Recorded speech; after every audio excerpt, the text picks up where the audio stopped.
పాకిస్తాన్ పై చేపట్టిన ఆపరేషన్ సింధూర్ పై ప్రధాని మోదీకి భారత సైన్యానికి కృతజ్ఞతలు తెలిపింది ఏపీ కేబినెట్. ప్రజల్లో ధైర్యం నింపేలా కేంద్రం వ్యవహరించిందని అభిప్రాయపడింది. ఆపరేషన్ సింధూర్ పై ధన్యవాద తీర్మానానికి ఆమోదం తెలిపింది. ఏపీ ఏకైక రాజధాని అమరావతి అంటూ విభజన చట్టంలో సవరణ చేయాలని కేంద్రానికి తీర్మానం చేసింది మంత్రివర్గం. దీంతో పాటు పలు అంశాలకు ఆమోదం తెలిపింది మంత్రివర్గం. రాజధాని అమరావతి తీర్మానానికి ఆమోదం తెలిపింది. అలాగే 31 అంశాలను ఆమోదించింది.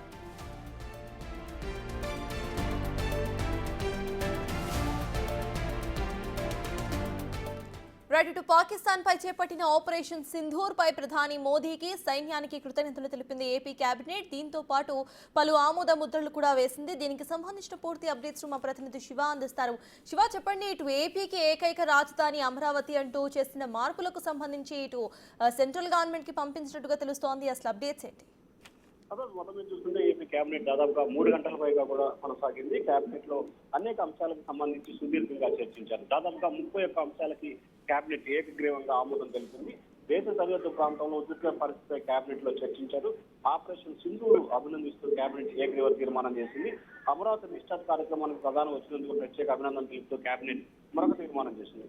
రాష్ట్ర పునర్విభజన చట్టంలో ఉమ్మడి రాజధాని హైదరాబాద్ స్థానంలో ఏపీ రాజధాని అమరావతి అని చెప్పి కూడా కేబినెట్ లో తీర్మానం చేసి కేంద్రానికి పంపాలని చెప్పి నిర్ణయం తీసుకున్నారు. ఈ రోజు కానీ రేపు కానీ తీర్మానం కాపీని పూర్తి స్థాయిలో కూడా కేంద్రానికి పంపేందుకు అధికారులు సిద్ధమవుతున్నారు. అంటే కేబినెట్ లో తీర్మానం చేసేందుకు కేబినెట్ ఏపీ సర్కార్ సిద్ధమైన నేపథ్యంలో అమరావతి రాజధానిగా కొనసాగే అవకాశాలు కనిపిస్తున్నాయి. మరొక వైపు ఇప్పటిదాకా 10 సంవత్సరాల పాటు ఉమ్మడి రాజధానిగా హైదరాబాద్ ఉన్న నేపథ్యంలో విభజన చట్టం 15 సంవత్సరాలు పూర్తయిన తర్వాత ఇంకా రాజధానిగా ఏ ప్రాంతం లేదు. సో ఈ నేపథ్యంలో హైదరాబాద్ నుంచి విడిపోయి బయటకు వచ్చాం కాబట్టి అమరావతి రాజధానిగానే కొనసాగాలని చెప్పి కూడా కేబినెట్ నిర్ణయం తీసుకున్న పరిస్థితి కనిపిస్తా ఉంది.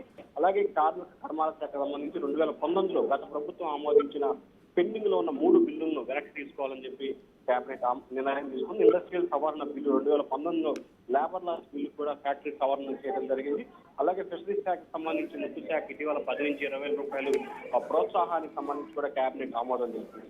రాష్ట్ర పర్యాటక అభివృద్ధికి మెగా ఈవెంట్స్ నిర్వహించేందుకు ఏపీ కేబినెట్ పూర్తి స్వేచ్ఛనిస్తూ కూడా తీర్మానం చేసింది. అలాగే మున్సిపల్ శాఖలో 201 పన్నుల హైబ్రిడ్ యాంటీ విధానం చేపట్టేందుకు కేబినెట్ మరొక తీర్మానాన్ని ఆమోదించి దాదాపుగా 31 అంశాలకు సంబంధించి కేబినెట్ నిర్ణయానికి మంత్రివర్గం ఆపరేషన్ సింధూర్కి అలాగే ధన్యవాదాలు అమరావతి తీర్మానం చేసి ప్రధానంగా ఈ కేబినెట్ లో చర్చించిన జలహార్ కార్పొరేషన్ కింద ప్రాధాన్యత ఇవ్వాలని చెప్పి త్వరితగతిన పనులు పూర్తి చేసే విధంగా సహకారంతో నిర్ణయం తీసుకోవాలని చెప్పి సీఎం చంద్రబాబు ఆశాభావాలు వ్యక్తం చేశారు. Right, thank you Shiva.